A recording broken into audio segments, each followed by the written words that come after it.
Alright, we're here again, and I told you I'd be wearing this shirt.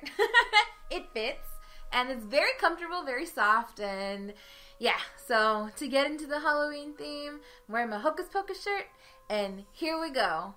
Top 10 favorite mind-blow / disturbing movies and horror movies. Okay, so this was way harder than I thought it was going to be. Way harder. Both me and Bugs own a lot of movies. Oscar does too. But I can only speak for myself when I say that I don't own a movie unless I love it.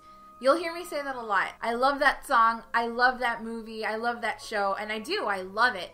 So that's why this was really hard. I had to really take out everything that I consider horror or just a disturbing movie, and really make it kind of narrow it down in the sense of, is this a movie that I can watch at any time of the year, at any point, in the middle of the day, in the middle of the night? It doesn't have to be Halloween. It doesn't have to be the season, So that's how I did this. These are movies that I may not consider the most terrifying, the most disturbing, but they're my favorite disturbing / favorite horror movies of all time that I can watch whenever. So let's get started. So we're starting with the disturbing / mind-blow movies. Mind-blow movies are, to me, are movies that make you go, what? Or like that just have this like insane twist, or have scenes in it that are just like, oh my god, I can't believe, they actually showed this on film. So yeah, so while it's a musical, my first one that I'm going to talk about, while it's a musical, I think it's done beautifully, and there's a lot of things in it that if you really analyze it are just kind of like, what?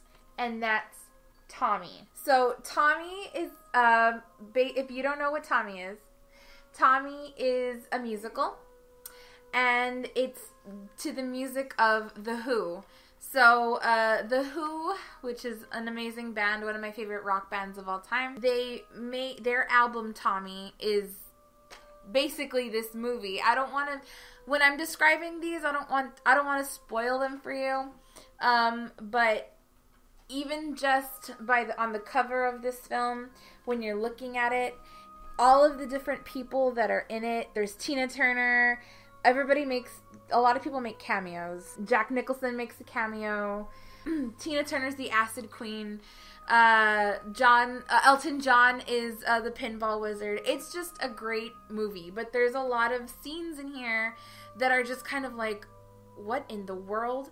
This was one of the first midnight movies I guess I had ever watched, and I remember watching it, I don't know, it was like 3 o'clock in the morning. When I was watching it, I was like freaking out, because are they really just showing that? It's just kind of like, I can only imagine if you were on drugs what it would be like. Anyway, my next favorite movie, which would be, I guess, number 9, so Tommy was 10, this is number 9, would be Blue Velvet. This list wouldn't be complete without David Lynch on this list. Blue Velvet is, how can I put it? People say you have an acquired taste for food. I think you need an acquired taste for film also. It's a beautiful movie. David Lynch did such an amazing directorial job on it. Isabella Rossellini plays, David Lynch has his usual cast in there. There's a lot of common things you're going to see in a David Lynch film. You're going to see there's always a blonde-haired girl, there's always a brunette kind of mysterious woman. Isabella Rossellini plays that woman in this film. There's always kind of like a woman, a lounge singer. She also plays that as well. That's actually a funny story. If you ever actually watch this movie on the DVD, the special features explain how it was like for her to actually sing in a film. She didn't really like it all that much. But yeah, Kyle MacLachlan, one of David Lynch's regulars, probably his main protagonist slash antagonist favorite actor he likes to use in TV as well, because Twin Peaks. Amazing, amazing movie. But Dennis Hopper in this film is absolutely terrifying. My number 8 mind-blow movie or disturbing or shocking film, if you will, on this list is Fear and Loathing in Las Vegas. The first time I watched this movie, I knew it was going to be a trip, if you will, but man, did I underestimate it.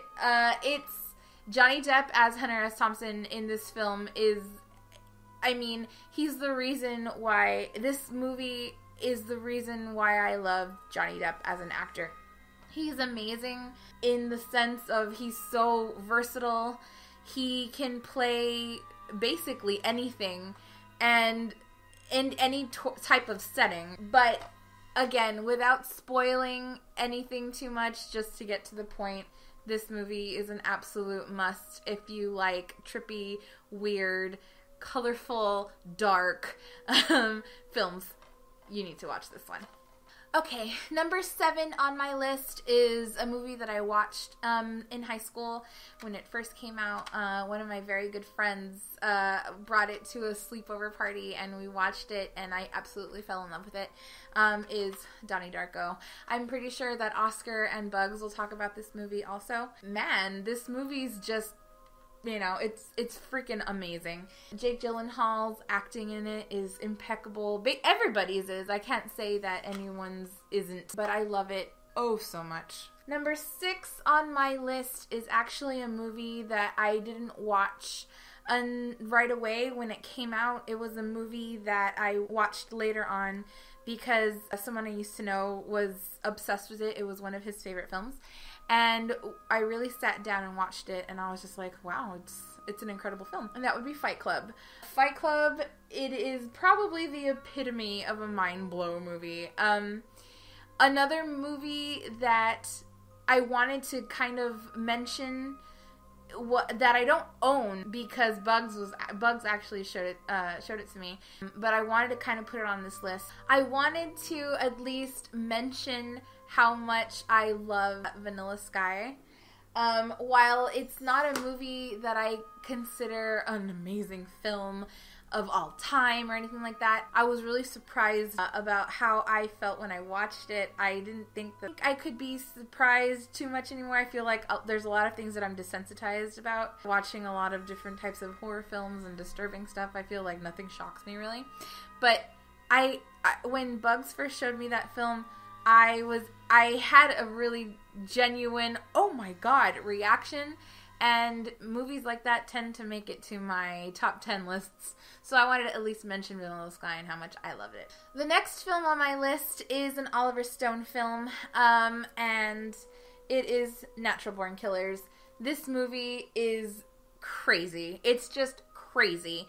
But Woody Harrelson and Juliette Lewis are just so amazing in this film. I remember when I was watching Suicide Squad and I was watching the Harley Joker relationship, my brother-in-law basically pointed it out that it was like, that's pretty much Natural Born Killers, and he's absolutely right. It's totally Natural Born Killers in my opinion. The original Harley and Joker, ladies and gentlemen. Number 4 on my list is a movie that is probably one of the most disgusting films I've ever seen, but it's a classic midnight movie, Pink Flamingos. So I was actually lucky to find this on DVD in Austin in End of an Ear. I love that store. It's got vinyl, it's got old movies, even on VHS, on DVD. And I think they even have Laserdisc. But I found this in Austin, and I had to own it because the first time I ever saw Pink Flamingos, I think my jaw was just on the floor the entire time because I couldn't believe that there was a film in theaters at one point, even though it was a midnight movie, that became a cult classic. It's not for the faint of heart. Do not watch it if you're easily disgusted. But this is probably my favorite John Waters film. And it's definitely something you don't show kids at all. Do not watch it unless you are prepared to be grossed out. Number 3 on my list is yet another David Lynch movie and another midnight movie. Eraserhead is, to me, amazing. It's beautiful. A lot of people aren't sure what it means. I have a particular take on what I think I've interpreted it as. I won't really go into it, but to me, it's a movie it's actually, I feel, a coming of age movie. And on the back here, it's just, can't describe it in too many words. You just have to watch it, but you definitely have to have an open mind. Number 2 on my list is a Stanley Kubrick movie, and it is my favorite. It's probably my second favorite Stanley Kubrick movie. My other one's in the horror list, but A Clockwork Orange is number 2 on my list. It is an impeccable film, impeccable score. It's just crazy, crazy awesome. If you've never watched it, it's also a movie. Again, all of these movies on this list they're not children appropriate. They're not family films. Even they're not a movie that you'd pop into the DVD player and say, "Hey guys, let's all get together, bring the kids and grandma, and let's watch this film." No, these movies are definitely not like that. They're all very graphic, and this one especially, but it's just so vibrant, so colorful, so it's just a very deep movie. Psychological especially. It's one of my favorites. I love it so much. Number 1 on my list is reserved for a very special spot, and if you haven't guessed by this time, David Lynch is my number 1 favorite director of all time because he's so strange. He's so odd and so unique. Mulholland Drive is number 1 on my list. I can watch this movie over and over and over again, and I find yet something else that's new. I find something else that I can find a new meaning to. I can analyze this movie to death. I can't tell you how many times Oscar and I have put this movie on, and it's just something new, or our theory evolves, or it adds to our theory, and it's just an amazing film. It's my favorite David Lynch movie of all. I own many more of his, not just Blue Velvet or Eraserhead, but I also have his short films. And do I have any other David Lynch movies? I just need to add more, I guess. So that's my number 1 on my most disturbing, or my disturbing / mind blow movie list. Alright, so the next list is my favorite horror films of all time. Now, again, remember, these are not what I consider even the most terrifying horror films of all time, or the movies that I watch all the time during Halloween. Those are 2 different lists, but these are films that I had to narrow down to movies that I would watch at any time of the year, no matter to who I was with. Some of these movies even just make me feel comfortable having them in the background. I know I'm weird. I'll be cleaning or something and I'll have these movies on in the background. Most of these movies are movies that I can quote too. So if I can quote it, it's usually become part of my heart, or part of me. So this was difficult. I had to narrow it down dealing with this particular director. Alfred Hitchcock is one of my favorite directors of all time, and to pick one of his movies was gut-wrenching. But I picked Rope.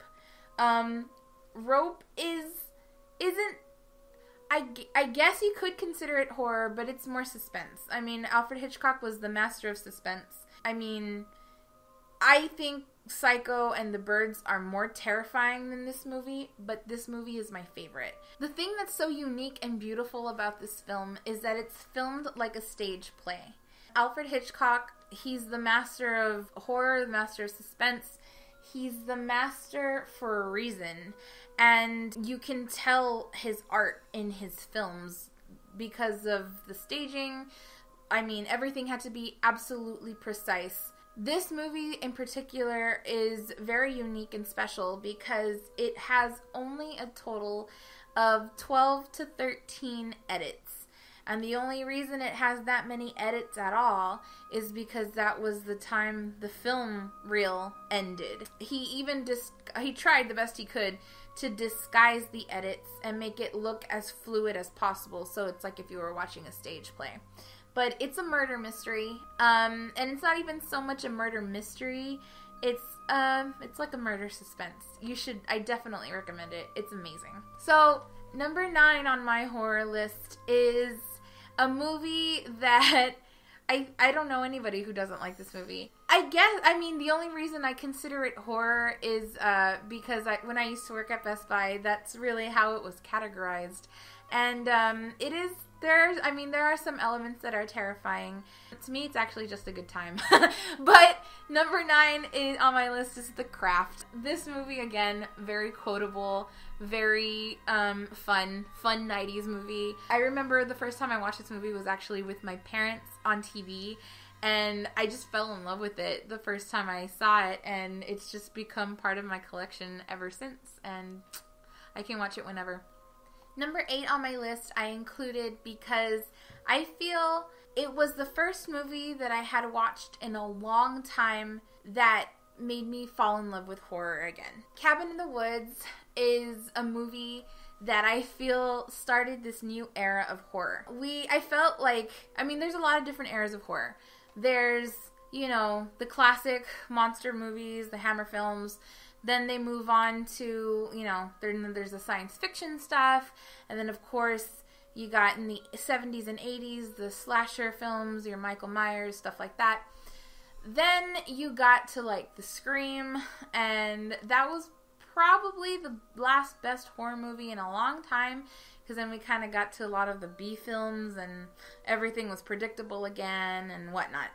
But this movie, when this movie came out, I remember going in having, the typical kind of expectation of, well, it's probably just another zombie or Evil Dead kind of a thing, considering it's Cabin in the Woods. But I was so surprised and amazed by Joss Whedon's take on interpretation of how horror is presented to the public. And how he considers us pretty much the judges of whether a movie, does well or not. But this movie, again, without any spoilers, I totally recommend it. It's amazing. I had to put it on my list. It's a movie I can watch over and over and over and over again. Okay, number 7 on my list actually goes to a bit of a series. And a new series. Like Cabin in the Woods, I mentioned that it was a newer film. These are newer films as well. And I had to include them because they're so well done and so beautifully told. The Conjuring 1 and 2. I'm very excited about this, franchise. Particularly because it has to deal with Ed and Lorraine Warren. I love paranormal stories. I love, love, love them. I hope to later on share some videos with you. Maybe us here at the New Nostalgia Podcast can do some ghost hunting in San Antonio. It's considered one of the most haunted cities in the United States. So that would be really fun. Anyway, I digress. I love paranormal anything. So to me, some of the most terrifying films are paranormal movies. And when I watched The Conjuring, both of them, I fell in love with how well they were told, because I've read the case studies and the different interviews and things done by Ed and Lorraine Warren. You can watch them on YouTube. I followed different of their, the Annabelle case, and of course the case of the in the first movie and the second one. But I kind of became obsessed with them when I did a lot of research on the Amityville horror story. Ed and Lorraine Warren were some of the main investigators, or the main investigators in the Amityville case. And so, anyway, long story short, these movies are absolutely terrifying to me, and I loved them so much, I had to put them on my list. My next film on the list, which would be number 6, is a movie that I remember when my parents first showed me. It scared the crap out of me. But it's actually, I can't believe how long this movie is, but it's the kind of movie that you put on and you watch and you don't even realize how that 2 hours have passed. But The Poltergeist. I love, love, love this movie so much. Again, so quotable, so freaking scary. Older movies from the 70s and 80s, this movie in particular, the 80s, they're just done better. To me, I just feel like they're done so much better. Tobe Hooper, who actually is also later on my list, you'll see. I didn't realize that he had done this movie too. Everything down to the score, even though it's the special effects for the time were pretty darn good, I think. They still get me. The part with the guy and the face and the mirror. If you've seen it, you know what I'm talking about. If not, totally watch it. Don't watch the remake. Watch this one. Number 5 on my list is a film that not very many people have watched. They've watched the terrible, terrible remake. And so every time I mention it, they're like, the Nicolas Cage one? And I immediately say, no, not the Nicolas Cage one, the original. The Wicker Man is, to me, so freaking scary. I think it's from the 1970s. Again, I had, movies from the 1970s I feel are more terrifying, I think, because they feel more raw. They feel more under budgeted. They were more under budget. This movie's original. It has to deal with paganism. I definitely recommend it. It's scary, but it's more creepy and just kind of like, I can't believe they're doing that. Are they really doing that? Oh my god, okay.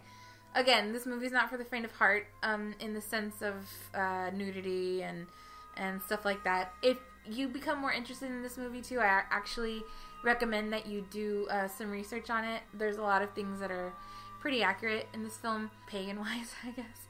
Like primitive pagan, old school pagan. It's really, really interesting, really, really beautifully done. Kind of considered a musical a little bit. The music in it, it's just very, I can't describe it any more than just beautiful. It's just beautifully done. It's an amazing film. It does have a sequel. I have never seen it. The sequel was actually done a few years ago. And it's kind of one of those things that you forget about, the fact that they did it. But Christopher Lee is in this film, and I believe that he is in the second one too. I could be wrong. But yeah, I need to pick that movie up and see if it's worth owning. Number 4 on my list goes to one of my favorite directors of all time. We need to do one of those lists too, our favorite directors of all time. But again, a newer film, but a movie I can watch over and over and over again. Death Proof. Actually, the second part to, accompaniment to the Robert Rodriguez movie Planet Terror in the Grindhouse series. So a few years ago, in case you didn't know, Robert Rodriguez and Quentin Tarantino, along with some other directors, came together to make what was their interpretation of a Grindhouse film. So the Grindhouse films from the 60s and 70s, those kind of like midnight seedy movies that pretty much people would go to just kind of make out and not really pay attention to. That's what these are. But though these movies are actually really, really cool, really, really entertaining, this one instantly became one of my absolute favorite Quentin Tarantino movies. I love Quentin Tarantino. Pulp Fiction is one of my favorite movies, or my favorite movie of all time. But this movie is just, it hits it on every nail. It's not just horror, but it's also an action movie too. like kind of like their interpretation of Dirty Mary, Crazy Larry, Gone in 60 Seconds, Vanishing Point. This movie hits kind of all of those things, but it's amazing. I love it. Number 3 on my list can be considered, I guess, also kind of a mind-blown movie, but I consider it a horror. I know a lot of people do too, but The Shining is number 3 on my list. Jack Nicholson in this film is so amazing. Shelley Duvall, poor Shelley Duvall, the hell that she went through making this movie was probably her own. I'm sure she had to have gotten some PTSD from the way Stanley Kubrick treated her in this film. All of that's in the special features. If you've never watched it because you've thought, it's too long, or it's too confusing, or it's just too weird, no. This is an amazing, amazing film. Legitimately terrifying. A lot of people have different interpretations of this film too. There's actually a documentary on Netflix called Room 237 that I recommend watching also, and it explains different people's theories what this movie is about. We've talked about it in our podcast, but we all love this movie, but this one ranks number 3 on my list. If you've been paying attention to the background or anything in the background, you might wonder if this movie was ever going to make it on my list, and it lands at number 2. The first time I ever saw this movie was, I think I was in college, which I was doing my undergrad, which is not very many years ago, maybe about 5 years ago. The first time I saw this, and it was absolutely terrifying to me. Again, movies from the 1970s, more raw, more under budget, the more they have to make their own special effects. How they filmed it all goes into how much more terrifying it was. So this movie, while this movie is basically based on Ed Gein and other different things kind of mushed together, a lot of people say it was based on a true story. Not exactly. It was filmed in Texas. It was filmed in Austin, Texas, and I want to actually go to the house that they filmed it at. So the house that was filmed in was a barbecue. It started off as a barbecue place, I think. They turned it into a barbecue place. Then it was a bed and breakfast, and then it was nothing. And now it's a barbecue place again. So it's located in Austin. This movie was filmed in the Austin heat in the 70s. A lot of, in the special features, they talk about it being painful and gross and disgusting. The smell of, they actually had like pig flesh and stuff like that, organs and things. All of it was disgusting. So I encourage you to watch it and watch the special features because it's all just very interesting. They explain how it started off at really low budget film, kind of went to nothing. It kind of dropped under the radar, and then all of a sudden years later, it just turned into this huge cult classic that, it's considered one of the most terrifying films of all time. Tobe Hooper, who also did Poltergeist, I know I mentioned it earlier, did this film, and he did such an amazing job. It's one of the best. My number 1 spot on this list is, it's not just one of my favorite horror films of all time, it's one of my favorite films of all time. Anyone that knows me knows my favorite movie, and now you will too. My favorite horror film of all time is Carrie. I absolutely love this cover because while the film itself just has her at the prom up in flames, just everything around her, complete inferno and awesomeness. The slipcover that it comes in is holographic. I don't know if you can see, if the light will let you. But it has kind of the whole little scene right when the blood spills on her, the pig's blood spills on her, and everything just kind of goes straight to hell. This film, I think the first time I ever watched it, I was in middle school and I was actually doing a research paper on horror films throughout the years. And I remember my mom taking me to the video store, and my parents were always really cool about, horror films and stuff like that. They felt like I was able to handle it. They were like, you were a more mature kid, so you were able to handle a lot of weird stuff. Her 11 or 12-year-old kid doing a research paper on horror films and actually having to research horror films, she didn't mind. This was one of the films, and I remember when my mom first described it to me, she described it in a more, like, the very first scene of this film is terrifying to teenage girls, just in general, because it's kind of like a high school horror film, you know? But Ryan De Palma filmed this, directed this film, and, you know, he's known for more, you know, gangster films, Scarface and whatnot, but this is my favorite film that he's ever directed, and he was married to Sissy Spacek at the time when he filmed this, and even though she wasn't 16 when she filmed this, she did such an amazing job. And also her mother, Piper Laurie as Carrie's mother, as Mrs. White in this film, is amazing. She's the reason this movie is so quotable, but this to me is everything you ever need in a horror film. The acting, the terror, the blood, the gore, the twist, the shocking ending. You got it all in here. I can watch this movie over and over and over again, just like everything else on my list. Yep, my number one film. That's it for my list, guys. Again, I have to reiterate how difficult it was. And while I want to make I wanted to make so many different kinds of lists while filming this, while picking apart the different films for this list. I want to make like a most terrifying list. I think it would be interesting to see Bugs's and Oscar's take on their most terrifying movies of all time. Some of the most terrifying films I've seen, I do not own. So I think that'd be kind of cool. Let us know if you have any suggestions, what other kinds of movies you want us to talk about. If you want us to talk about specific experiences we've had watching these films, like, you know, because we watched them when we were little or when we were teenagers, or even watching them now, the kind of stories we have attached to them. I have several of my own involving some of my friends, involving Oscar, involving Bugs. It's just a good time. This is stuff we like to do. So if you have any suggestions, if you have any questions for us, we'll be happy to answer them for you. So like our page, subscribe, and share.